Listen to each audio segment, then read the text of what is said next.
The world's most powerful doctor, Bill Gates, squirmed his way through an interview after he was asked by PBS about Jeffrey Epstein. You had a number of meetings with Jeffrey Epstein. Well, this is awkward. You know, I had dinners with him.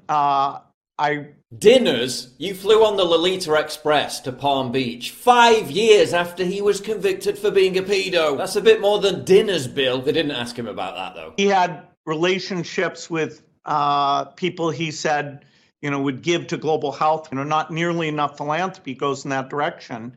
You know, those meetings were a mistake. They didn't result in what he purported, and I cut them off. Really? What about the $2 million in philanthropy that Epstein secured from you that was sent to MIT? That resulted in something. You know, when you met him in 2013, 5 years after he'd been convicted for being a pedo, they didn't ask him about that either. They didn't ask him why MIT tried to cover up the donation. When former MIT Director of Development and Strategy, Peter Cohen, said in an email, quote, "For gift recording purposes, we will not be mentioning Jeffrey's name as the impetus for this gift." So there's nothing new on that. Yeah, there's nothing new on it because Epstein conveniently died and dead men tell no tales. It was reported that you continued to meet with him over several years.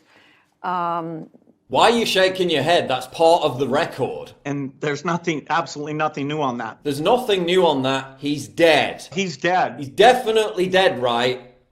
You made sure, definitely dead. He's dead. Is there a lesson for you, for anyone else looking at this? Well, he's dead, so you know, in general, you always have to be careful. And I'm. Yeah, you do have to be careful not to meet with him multiple times and then fly on his private jet 5 years after he's been convicted for being a pedo. Easy mistake to make, I guess. I mean, come on, we've all been there, right? He's definitely dead, right? He's dead. Parce qu'au-delà de l'inceste et tout, il y a le problème des réseaux pédocriminels. On nous a expliqué, nous, Serge Garde, Omer Asselier et moi, pendant 20 ans, ça n'existe pas les réseaux. Et puis là, on a de la chance, si j'ose dire, arrive l'affaire Epstein. Et on ne peut pas nous dire, c'est pas un réseau. Ça, c'est un pur réseau. Puis alors là, ça touche très très haut. C'est pas le lumpenprolétariat, Pascal. On touche le prince Andrew, on touche Bill Clinton. L'affaire Epstein va-t-elle déboucher sur un scandale planétaire? Moins d'un mois après la mort en prison du milliardaire américain, la question est clairement posée. Et la France est le théâtre de plusieurs procédures. Que se passait-il précisément derrière les murs de l'appartement situé avenue Hoche? Semaine après semaine, c'est un véritable système qui apparaît. Pour saisir l'ampleur de l'affaire, il faut remonter en 2005, en Floride. Cette année-là, la justice s'intéresse pour la première fois à Jeffrey Epstein. À l'issue de cette première enquête, le FBI identifie au total 40 victimes. Les faits sont qualifiés de trafic sexuel. Le dossier de 53 pages peut envoyer le financier en prison à vie. Mais la justice américaine va en décider autrement. Ce 30 juin 2008, à l'audience, Jeffrey Epstein semble étrangement confiant.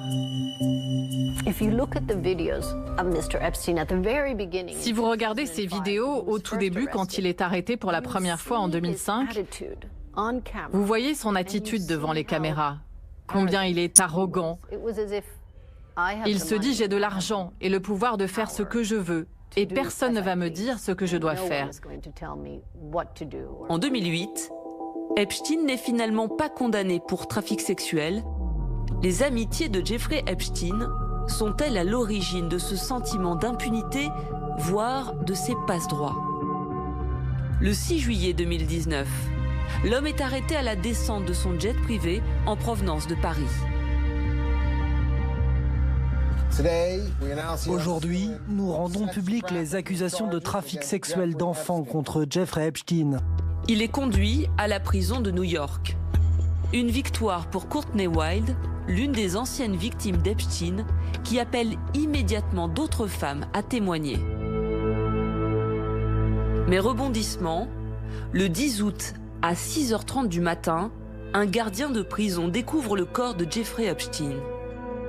L'homme de 66 ans se serait pendu dans la nuit avec un drap dans sa cellule, mettant un coup d'arrêt brutal à toutes les poursuites judiciaires. NBC News has learned that disgraced financier Jeffrey Epstein is dead. Epstein took his own life while he was behind bars. There's absolutely no excuse for this. What happened here, to me, is mind-boggling.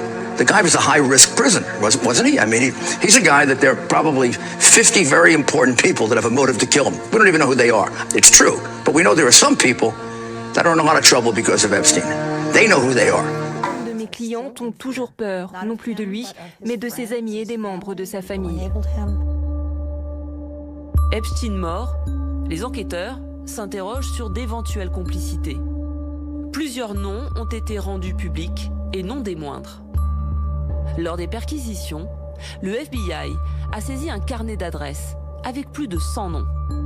Des masseuses et des figures du milieu de la jet-set.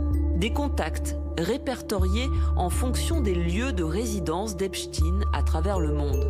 Et ils sont nombreux. Plusieurs témoignages ont signalé des viols dans cette maison.